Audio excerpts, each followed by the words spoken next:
গত বছর হাইলাকান্দির একটা সম্মেলনের মধ্যে বিশিষ্ট ইসলামিক চিন্তাবিদ আল্লামা সালেমুল হক সাহেব কিবলা বাসস্ট্যান্ডের পক্ষ নিয়ে আমি বলছিলাম যে এই যুগের মধ্যে আল্লামা সাহেব কিবলা বাসস্ট্যান্ডে যাইবা গিয়া আর যুগের মধ্যে যুগের প্রত্যেকটা যুবকে খানবার অবস্থায় খান দিতে থাকবে।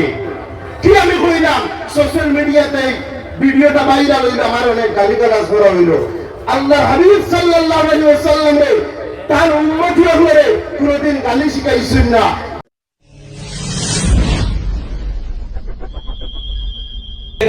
হযরত মাওলানা আব্দুল বাসিত আজিজি সাহেবকে অতি সংক্ষিপ্তভাবে কিছু বলার জন্য অনুরোধ করছি। আসসালামু আলাইকুম ওয়া রাহমাতুল্লাহি ওয়া বারাকাতুহু। আলহামদুলিল্লাহিল্লাযী কাফা ওয়া সালামুন আলা ইবাদিহিল্লাযীনা ইসতাফা। আম্মা বা'দু ফাআউযু বিল্লাহি মিনাশ শাইতানির রাজীম। বিসমিল্লাহির রাহমানির রহিম।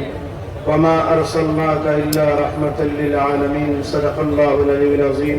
ইন্নাল্লাহা ওয়া মালায়েকাতাহু ইউসাল্লুনা আলান নবী يا أيها الذين آمنوا صلوا عليه وسلموا تسليما سيدي يا رسول الله الصلاة والسلام عليك سيدي يا رسول الله معزز حاضرين কাছাড় জেলা আহলে সুন্নাতের মহা সম্মেলনে উপস্থিত হয়েছেন দূর দূরান্ত থেকে আমরা অসংখ্য মুবারকবাদ পেশ করি। আর এখানে উপস্থিত আমার পিতৃতুল্য মুরব্বিয়ান আযম ওলিয়া উলিয়ায়ে কেরামগণ উলামায়ে কেরামগণ, আল্লাহ আমরা এই মহান সম্মেলন আবার তৌফিক দান করছেন, শুকর আলহামদুলিল্লাহ। আমি ছোট্ট আয়াত তিলাওয়াত করছি যে ওয়া মা আরসালনাকা ইল্লা রাহমাতাল লিল আলামিন। তামাম আলামের লাগিয়া রহমত হইলা নূর নবীজি মুহাম্মদ সাল্লাল্লাহু আলাইহি ওয়াসাল্লাম। এই আল্লাহর হাবিবের রহমত কতটুকু, যতটুকু আল্লাহ পাক রব্বুল আলামিনের আল্লাহই আছে, কত জায়গার মধ্যে আমার নূর নবীজি মুহাম্মদ সাল্লাল্লাহু আলাইহি ওয়াসাল্লামের রহমত আছে।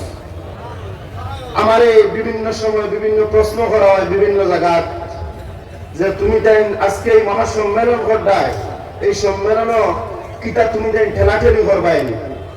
আইস্তাকিন লাগাইয়া গত বছর হাইলাকান্দির একটা সম্মেলনের মধ্যে বিশিষ্ট ইসলামিক চিন্তাবিদ আল্লামা সালেমুল হক সাহেব কিবলা বাসস্ট্যান্ডের পক্ষ নিয়ে আমি বলছিলাম যে এই যুগের মধ্যে আল্লামা সাহেব কিবলা বাসস্ট্যান্ডে যাইবা গিয়া আর যুগের মধ্যে যুগের প্রত্যেকটা যুবকে খানবার অবস্থায় খান দিতে থাকবে। কি আমি কইলাম সোশ্যাল মিডিয়াতে ভিডিওটা ভাইরাল হইল, আমার অনেক গালিগালাজ করা হইল। আল্লাহ হাবিব সাল্লাল্লাহু আলাইহি ওয়াসাল্লামে তার উম্মতি হলে কোনদিন গালি শিখাইছেন না। গালি ওইগুলা গাইলে দিতে পারে যারা হইলে আবু জাহিলের দালাল, যারা আবু জাহিলের অনুসরণকারী। ঠিক কিনা বলেন? যারা আবু জাহিলের দালাল তারাই সুন্নিদেরকে গালি দিতে পারে। আর আমরা আউলিয়া কেরামগণের অনুসরণকারী, জেনে রাখো তোমরা আমাদেরকে গালি দিয়ে কিছু করতে পারবে না। আমাদের শরীরের মধ্যে আউলিয়া কেরামগণের রক্ত আছে। কতিকে যতদিন আমাদের গাইলেই ভাই আমরা জবাব দিব। আজকে আমি হাইলাকান্দির জমিনে কইছি যে আল্লামা সাহেব কিবলা বাসস্ট্যান্ডে জিন্দা। যদি কোনো রাস্তা করতে অসুবিধা থাকে, মতানৈক্য থাকে, তুমি তাই বাসস্ট্যান্ড কিতাব আছে, কিতাব দেখে তুমি তাই এর জবাব নেও। ওদিকে সামাজিক হালতে তুমি তাই কোনো ফিতনা সৃষ্টি করিও না। আমরা উলামা কেরাম হল কিতাব আগেও দেখাইছেন, এখনো রাজি আছেন, আমরা আপনারা ফিতনা চাইনি না। ওদিকে উলামায়ে আহলে সুন্নাত ওয়াল জামাতের মত নির্দেশ সমস্ত কিছু নিয়ে আমরা রাজি খুশি হইয়া চলতাম, তান্তানের আগে রাখিয়া জমিনে চলতাম। আর কাল কিয়ামতের দিন আল্লাহর হাবিবের আগে রাখি আমরা জান্নাতের মধ্যে যাইতাম। আল্লাহ পাক রব্বুল আলামিন আমাদের তৌফিক দিতা। ওয়া আখিরু দাওয়ানা আলহামদুলিল্লাহি রাব্বিল আলামিন। মাশাআল্লাহ। আমি এখন রংপুরি সাহেব কিবলা মাদ্রাসাতুল আলিকে অতি